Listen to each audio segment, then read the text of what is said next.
มาด้วยเห็นความดีของคนตายมาให้กำลังใจแก่คนอยู่มาให้เห็น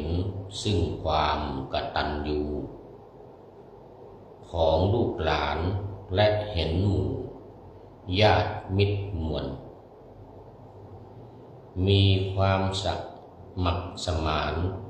สามัคคีจัดกุศลบุญญาราศีเป็นสัดส่วนอุทิศให้ผู้ตายตามสมควรทั้งหมดล้วนเกิดจากการมาร่วมงานขอถวายความนอบน้อมแด่พระรัตนตรัยมีพระพุทธเจ้าเป็นต้นขอถวายความเคารพพระมหาเถระพระเถรานุเถระเจ้าคณะพระสังฆาธิการทั่วโลกมีพระเดชพระคุณพระธรรมเสนาบดีเจ้าคณะภาค7วัดพระธาตุดอยสุเทพและพระเดชพระคุณหลวงพ่อสุทธิสงึมรังจากจังหวัดบุรีรัมย์เป็นต้นและขออวยพรในท่านผู้ฟังท่านผู้ชมสาธุชนพุทธบริษัททั้งหลายวันนี้รายการนาวาวังทองของวัดพระธาตุดอยสุเทพออกอากาศทางสถานีวิทยุพระพุทธศาสนาแห่งชาติและจริยธรรมวัดพระธาตุดอยสุเทพระบบ FM 96 เมกะเฮิรตซ์มีพ่อครูวรรณลบนามวงพรงเป็นผู้อำนวยการอาจารย์พระมหาประสิทธิ์ประสาธิโกเป็นหัวหน้าสถานีและอาตมาภาพพระครูปริยัติยานุศาสตร์เป็นผู้บรรยายเป็นประจำในวันศุกร์เสาร์และอาทิตย์เวลา 7:30 นาทีถึง 8 นาฬิกาและวันศุกร์กับวันเสาร์มีภาคบ่ายเวลา 13-14 นาฬิกาด้วยรวมแล้วเป็น5 เวลา3 วัน 5 เวลา2 สถานีวิทยุเพื่อการศึกษาพระพุทธศาสนาและวัฒนธรรมวัดฝายหินตำบลสุเทพอำเภอเมืองจังหวัดเชียงใหม่มีพระครูสมุวิสุวัตรวรกิจโยเป็นผู้อำนวยการนำออกอากาศ4 วันเวลา 17-18 นาฬิกาวันพุธเวลา 14-15 นาฬิกาวันศุกร์และวันเสาร์และเวลา 15-16 นาฬิกาวันอาทิตย์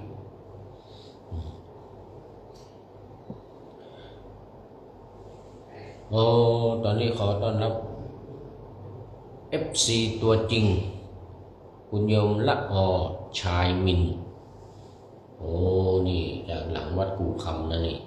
เมื่อวานนี้ก็ไปแวะส่งน้ำวัดกู่คำตัวตุ้ลุงน้อยตัวตุ้ลุงน้อยเดินทางมากรุงเทพไปรถไฟไม่ทันมาอาเขตซื้อตั๋วได้3 ทุ่มก็เลยไปแวะส่งน้ำตัวตุ้ลุงน้อยวัดกู่คำ2 ทุ่มครึ่งก็ออกจากวัดมาเดินมาที่สถานีรถขนส่งอาเขตคุณโยมชายมินก็ยังเป็นอาธิกัลยาณธรรมิกาคนมีความงามในเบื้องต้นคือศีลพระเดชพระคุณหลวงพ่อสุทธิสงึมรังด้วยเป็นพ อาทิกัลยาณธรรมโมเป็นผู้มีธรรมอันงามในเบื้องต้นคือศีลเหมือนกันแล้วก็ตามมาด้วยพ่อหนานไกรสอนนาคาปู่ฤาษีไกรสอนนี่เป็น FC ตัวจริงเหมือนกันแล้วก็ FC เก่าแก่ด้วยนมนานเนกาเลทองพ่อหนานไกรสอนนะไกรสอนนาคามาแล้วสาธุสาธุ FC ตัวจริงนี่ FC ตัวจริงจริงเหมือนกับพระครูธรรมธรแต่ตอนนี้คงนอนไปแล้ว3 ทุ่ม2 ทุ่มกว่าครับ3 ทุ่มก็นอนไปแล้ว FC ตัวจริงว่าพระครูธรรมธรมรรคธาตุวสุเทพนะตอนนี้ก็เหลือปู่ฤาษีไกรสอนนาคาโอ้โมทนาเป็นอย่างยิ่งยังเป็นอาทิกัลยาณธรรมผู้มีธรรมอันงามในเบื้องต้นคือศีลเดี๋ยวอีกสัก5 นาทีใครเข้ามาก็จะเป็นมัชเชกัลยาณธรรมโมละแล้วใกล้จะหมดเวลาใครเข้ามาก็ปริโยสานกัลยาณธรรมโมหรือมาหรือมิกาก็ว่าไปโมทนาเป็นอย่างยิ่งอันนี้ก็เข้ามาสู่เนื้อหาของธรรมะกันเลยเพราะมีเวลาน้อยในช่วงเช้านี้แค่25 นาทีมันต้องรีบว่าธรรมะมัวโอเอวิหารลายไม่ได้เสียเวลาเอามาแต่ก่อนจะว่าธรรมะก็ว่าอุดมการณ์ของธรรมะนาวาวังของเราก่อนนะเป็นภาษาบาลีว่าปริกัมมังหิกัมมันจักหรัญจะปฏิปัตติยาโยนิโสมนสิการังอุตตมการะธรรมิกังนี่แต่งเป็นภาษาบาลีแล้วแต่งเองแต่งเป็นคาถาปัทยาวัตรภาษาบาลีเราจะได้ว่าเพราะเป็นทำนองโสรพัญญัติว่าปริกัมมังหิกัมมันจะหรัญจะปฏิปัตติยาโยนิโสมนสิการังอุตตมการะธรรมิกังนี่ เป็นทำนองโสรพัญญัติที่สมัยพุทธกาลนะสมัยพุทธเจ้านะเนี่ยแต่งโสรพัญญัตินี่นะแล้วให้มานพคนหนึ่งไปร้องตอบคำถามของลูกสาวพญานาคได้ลูกสาวพญานาคมาเป็นภรรยาสบายเลยพุทธเจ้าแต่งให้แล้วก็มานพเอาไปร้อง นี่เนี่ยจำนองโสรพัญญัตินี่นะตอนนี้ขอต้อนรับคุณยงเปรมใจบัวใสจากสันป่าตองนะคุณยงเปรมใจบัวใสจากสันป่าตองเป็นมัชเชกัลยาณธรรมิกานั่นแน่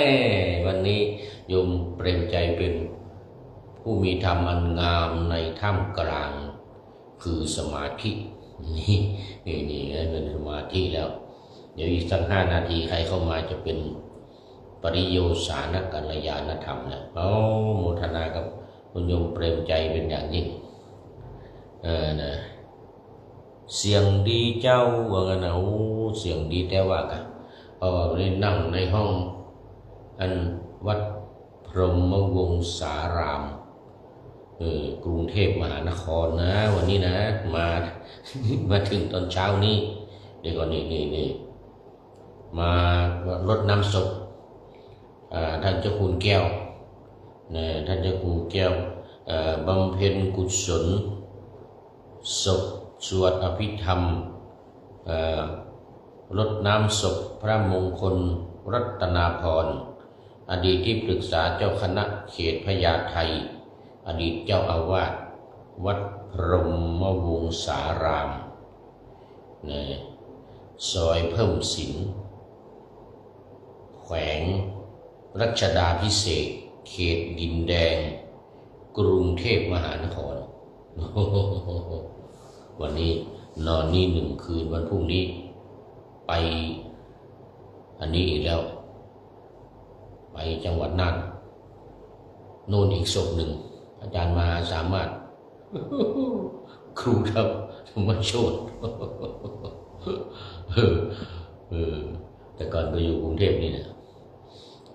วัดราชคฤห์เสร็จแล้วก็ตอนนี้ไปเป็นเจ้าคณะอำเภอทุ่งช้างเฉลิมพระเกียรติจังหวัดน่านตอนนี้เป็นอดีตแล้วเป็นอดีตแล้วรดน้ำศพวันนี้เหมือนกันแต่ว่าวันพรุ่งนี้จึงจะไปร่วมงานทำบุญเป็นเจ้าภาพสัก1 วันวันนี้เป็นเจ้าภาพที่นี่ที่วัดพรหมวงศารามนี่หลวงพ่อเจ้าคุณแก้ววัดป่าบงอำเภอพร้าวจังหวัดเชียงใหม่เดิมอยู่วัดป่าบงนะอำเภอพร้าวนะโอ้ตอนนี้ขอต้อนรับคุณโยมอัศนัยวัยยานนท์นี่ก็ FC เก่าแก่เหมือนกันสมัยนมนานเนกาเลมาแล้วอัศนัยวัยยานนท์นี่นะแต่ตอนหลังมานี่หายไปหลายวันหายไปหลายวันเอาตอนนี้เป็นยังเป็นมัชเชกัลยาณธรรมโม ยังเป็นมัชเชกัลยาณธรรมโมอยู่เป็นผู้มีธรรมมันงามในท่ามกลางได้แก่สมาธิเมื่อกี้นี้มีศีลหลายคนแล้วก็มีท่ามกลางสมาธินี่มา2ละโยมเปรมใจโยมอัศนัยวัยยานนท์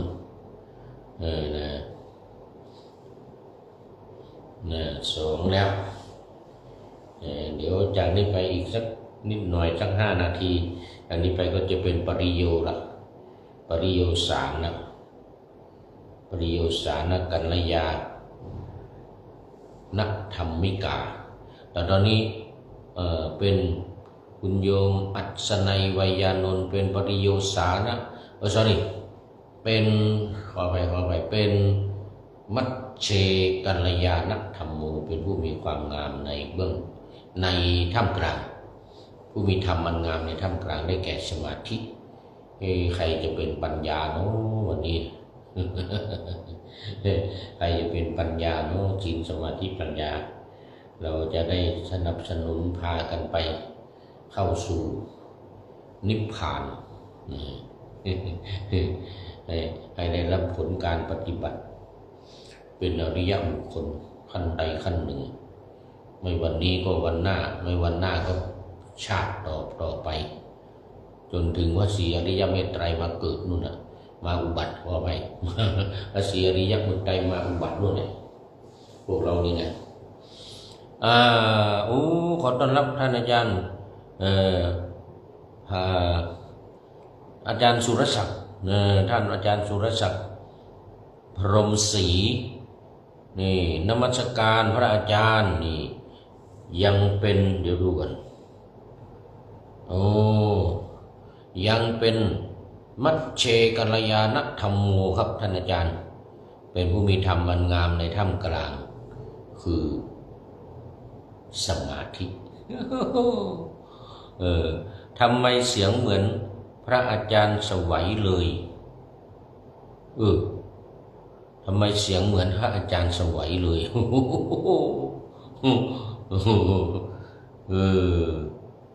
น่าจะเป็นคนเดียวกันซะแล้วน่าจะเป็นคนเดียวกันนี่นะพระครูปริยัติยานุศาสตร์นี่กับอาจารย์สวัยอันเดียวกัน คนเดียวกันสงสัยจะเป็นคนเดียวกันเนาะไม่เป็นไรนี่มัชเชกัลยานะทำมาแล้วตอนนี้ต้องว่าธรรมะละไม่ว่าเดี๋ยวหมดเวลาละเดี๋ยวหมดเวลาอันนี้อยู่กรุงเทพเดี๋ยวพรุ่งนี้ไปจังหวัดน่านชีพจรลงเท้าเหมือนท่านอาจารย์สุรศักดิ์พรหมศรีซะแล้วระยะนี้มากรุงเทพเสร็จแล้ววันพรุ่งนี้ไปจังหวัดน่านจากจังหวัดน่านยังไม่รู้จะไปที่ไหนถ้าไม่ได้ไปไหนก็กลับวัดกลับวัดที่เชียงใหม่วันนี้มาพูดถึงเรื่องเปรตต่อ ในฐานะที่มางานวันนี้มารดน้ำศพมางานศพท่านเจ้าคุณแก้วคนเชียงใหม่มาเป็นเจ้าอาวาสอยู่ที่กรุงเทพนี่วัดพรหมวงศารามนี่แล้วก็เป็นเปรตแล้วตอนนี้ไอ้ที่ว่าเป็นเปรตเพราะอะไรเพราะละไปแล้วไงคำว่าเปรตเนี่ยมันเป็นภาษาสันสกฤตภาษาบาลีว่าเปตะเปตะเปตะแปลว่าละไปแล้วละจากโลกนี้ไปแล้วแต่จะไปเป็นอะไรก็แล้วแต่บุญกรรมแต่ตอนนี้เป็นเปรตแล้วละไปอาจจะไปเป็นเทพบุตรอยู่บนสวงสวรรค์ไปเป็นพญาอินทร์พญาพรหมอยู่บนสวรรค์อยู่ในวิมานอยู่ในพระบุญกรรมได้ทำไว้ดีเป็นถึงเจ้าคุณละพระมงคลรัตนาพรรัตนะก็คือแก้วชื่อเดิมว่าแก้วก็เลยได้นามว่ารัตนาพรพระมงคลรัตนาพรเป็นเจ้าคุณรูปหนึ่งท่านอาจารย์สุรศักดิ์พรหมศรีบอกว่ามาทำไรครับมารดน้ำศพมารดน้ำศพวันนี้พวกเดียวกัน สมัยอยู่กรุงเทพนี่ก็อยู่ด้วยกันนี่แหละอาจารย์แก้วนี่นะอาจารย์แก้วตอนนั้นท่านเป็นมหาอยู่เป็นมหาปรริญญา3 ประโยคแต่ตอนนี้ท่านได้ประโยค6แล้วก็เป็นเจ้าคุณพระมงคลรัตนาพรมรณภาพไปเมื่อเดือนที่แล้วเราก็มันตรงกับวันอาสาฬหบูชาก็เลยเก็บศพไว้ก่อนมาเริ่มพิธีวันนี้อยู่ในพระบรมราชานุเคราะห์7 วันนี้ก็สวดทำนองหลวงสวดอภิธรรมทำนองหลวงเทศ1 กันสวดอภิธรรมก็ไม่มีเทศหรอกไม่มีเทศไม่ได้สวดอภิธรรมทำนองหลวงแล้วก็ส่งน้ำพระราชทานทำพิธีส่งน้ำพระราชทานบ่าย4 โมงครึ่งตั้งแต่บ่ายโมงมาก็พวกเรานี่แหละพากันส่งน้ำรดน้ำศพอายุ73 ปีแก่กว่าผู้พูดไป2 ปีอายุ73 ปี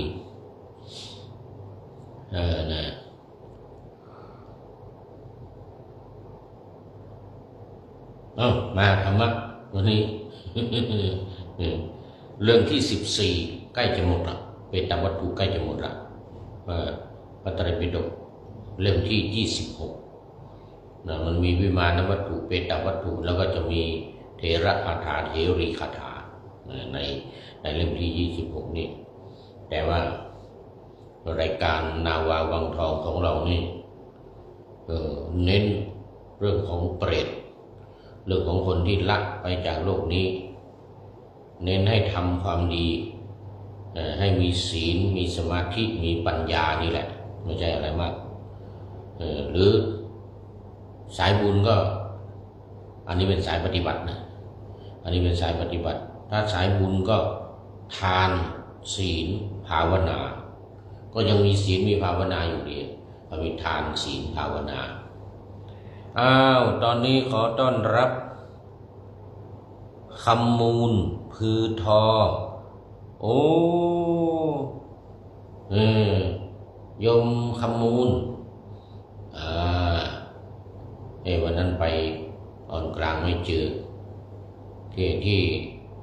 อยู่ที่ออนกลางอำเภอแม่ออนจังหวัดเชียงใหม่โอ้โมทนาเป็นอย่างยิ่งเข้ามาตอนนี้เป็นปริโยสานกัลยาณธรรมโม โอ้นี่ตัวจริงมาแล้วผู้มีธรรมอันงามในที่สุดเหลือเวลานิดหน่อยแล้วตอนนี้ เหลือเวลานิดหน่อยแล้วผู้มีความงามผู้มีธรรมอันงามในที่สุดจาก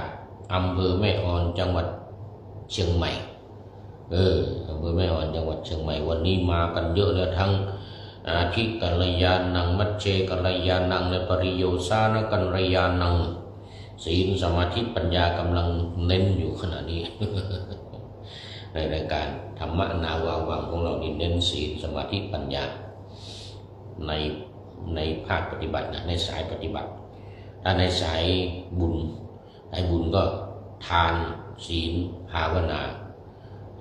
ทานศีลภาวนาก็คาบเกี่ยวกันอยู่เอามานี่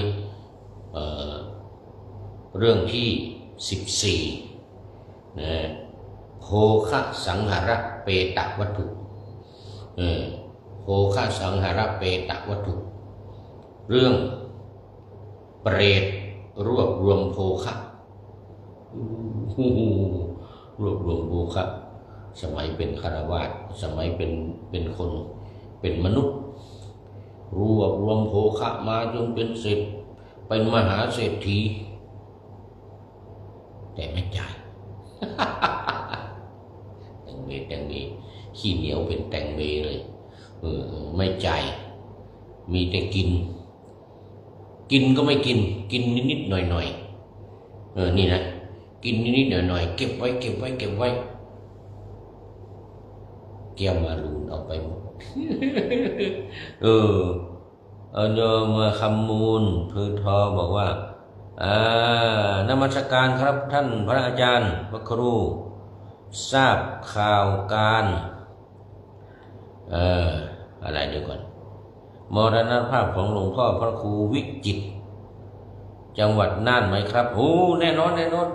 ทราบแล้วพรุ่งนี้จะไปพรุ่งนี้กลับจากเชียงใหม่แล้วไปเมืองน่านท่านพระครูวิจิตรธรรมโชติอาจารย์มหาสามารถเขาคนที่เขารดน้ำศพวันนี้เหมือนกันแต่ว่าเราไปวันพรุ่งนี้ก็ไปร่วมทำบุญท่านพระครูวิจิตรธรรมโชติอดีตเจ้าคณะอำเภอทุ่งช้างเฉลิมพระเกียรติจังหวัดน่านสมัยก่อนก็อยู่ด้วยกันนี่แหละกรุงเทพ อยู่ด้วยกันกรุงเทพนี่นะสมัยตั้งแต่เรียนหนังสือแล้วก็แยกทางกันเราไปเรียนอินเดียเขาก็เรียนต่อที่นี่ท่านพระครูวิจิตรธรรมโชตินี่นะก็เรียนต่อจบปริญญาตรีปริญญาโทเสร็จแล้วก็เป็นอาจารย์สอนอยู่ที่กรุงเทพนี่แหละวัดมหาธาตุเสร็จแล้วก็ย้ายไปสอนที่วัดภูเพียงจังหวัดน่านวิทยาลัยสงฆ์นครน่านมหาจุฬาลงกรณราชวิทยาลัยสงฆ์นครน่านมรณภาพไปเมื่อปลายเดือนที่แล้วเหมือนกันเก็บไว้แล้วก็เริ่มวันนี้รดน้ำศพเหมือนกันที่อำเภอทุ่งช้างเฉลิมพระเกียรติโอ้ขอบคุณมากโยมคำมูลก็รู้จักเฟซของป้านานคำมูลนี่แหละ เมื่อปลายเดือนที่แล้ว รู้จักเฟซของคุณหนานคำมูลนี่แหละรายงานเข้ามาก็เลยจะรวดกันวันนี้มากรุงเทพเสร็จแล้ววันพรุ่งนี้ขึ้นจังหวัดน่านพรุ่งนี้ไปจังหวัดน่านก็คงจะไปทันบำเพ็ญบุญตอนกลางคืนฟังสวดพระอภิธรรมฟังเทศน์ฟังสวดพระอภิธรรมพรุ่งนี้ตอนกลางคืนโมทนาเป็นปริโยสานกัลยาณธรรมโมเป็นผู้มีธรรมอันงามในที่สุดได้แก่ปัญญามาดูเปรตรวบรวมโมฆะเดี๋ยวจะไม่ทันจบเวลากลางคืนหญิงเปรต4 ตนถูกทุกข์ครอบงำจึงพากันให้รำพึงรำพันร้องไห้รำพึงรำพันด้วยเสียงดังอย่างน่ากลัวว่าพวกเรา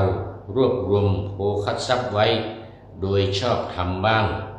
โดยไม่ชอบทำบ้างคือโกงเข้ามาบ้างแต่คนอื่นๆพากันใช้สอยโภคทรัพย์เหล่านั้นแก้วมาลุนพวกเรากลับได้รับทุกข์นี่เหตุที่เป็นเหล่านั้นได้รับทุกข์เพราะรวบรวมโภคะไว้มากโดยทางทุจริตแล้วไม่นำไปทำประโยชน์แก่ใครตายไปแล้วมาเกิดเป็นเปรตร้องโหยหวนเสียดายทรัพย์เมื่อเห็นผู้อื่นใช้สอยทรัพย์เสียใจผู้อื่นใช้สอยทรัพย์ของตนแก้วมารูนเอาไปกินหมดไม่ได้เรื่องโภคะสังหารเปตะวัตถุจบเปรต4 ตนรวบรวมสมบัติมากมายมหาศาลแก้วมารูนเอาไปกินหมดต้องเป็นอุทาหรณ์ให้ว่าเวลาเป็นคนเนี่ยต้องรีบมีเงินมีทองหรือรวบรวมออกมาเนี่ยรวบรวมเงินทองได้ต้องรีบทำบุญสุนทานรีบทำบุญสุนทานรักษาศีลเจริญเมตตาภาวนาให้เป็นอาทิกัลยาณังมัจเจกัลยาณังปริโยชานกัลยาณังอย่างนี้นะเอาละทีนี้โมทนากับคุณโยมคำมูลปริโยสานะกัลยาณธรรมโมในวันนี้เข้าสู่เส้นชัยของรายการโมทนาเป็นอย่างยิ่งมาดูข้อคิดท้ายรายการได้จากผู้ใดหนอแลพลตรีนเรศจิตรักท่านนายพลของเราให้ข้อคิดมาว่านี่นะมาด้วยเห็นความดีของคนตายมางานศพตรงกับมางานศพวันนี้พอดีเลยวันพรุ่งนี้อีกวัน เพราะว่าเห็นความดีของคนตายเนี่ยอย่างว่าเจ้าคุณแก้วแล้วก็ด้านพระครูวิจิตรธรรมโชคทำคุณประโยชน์ไว้ในโลกนี้เป็นจำนวนมากมาด้วยเห็นความดีของคนตายมาให้กำลังใจแก่คนอยู่มาให้เห็นซึ่งความกตัญญูของลูกหลานและเห็นหมู่ญาติมิตรมวลมีความสมัครสมานสามัคคีจัดกุศลบุญญาราศีเป็นสัดส่วนอุทิศให้ผู้ตายตามสมควรทั้งหมดล้วนเกิดจากการมาร่วมงานเข้ากันกับวันนี้พอดีเลยมาร่วมงานทางกรุงเทพหรือพรุ่งนี้จังหวัดน่านโมทนาขอบคุณท่านนายพลนเรศจิตรักเป็นอย่างยิ่งขอนำนาวาวังทองไปก่อนแล้วจะย้อนมาใหม่ในวันหน้าคือวันพุธศุกร์เสาร์อาทิตย์ตามตา รางเวลาที่วางอยู่ข้างในเป็นธรรมะจากพระราชวังเป็นนาวาโด่งดังสว่างไสวเป็นทองคำล้ำค่ากว่าสิ่งใดชุบชีวิตจิตใจให้ใสงามขอเชิญท่านทั้งหลายนำไปท่องตามคุณของพระรัตนสามพุทโธเมนาโถธัมโมตามสังโฆเมนาโถยามภาวนาว่าบ่อยๆซ้ำๆจำในจิตจนมันติดในใจไม่หายหน้านอนนั่งยืนเดินจำทุกเวลาตั้งแต่ตื่นขึ้นมาถึงหลับไปขอให้ท่านทั้งหลายได้ผลจากการปฏิบัติเป็นธรรมะจากพระราชวังขอทุกท่านได้ผลจากปฏิบัติได้กำจัดความทุกข์สุขใสพลันปลอดโปร่งโล่งสบายทั้งกายใจอยู่ที่ใดใจสงบพบนิพพานขอเจริญพร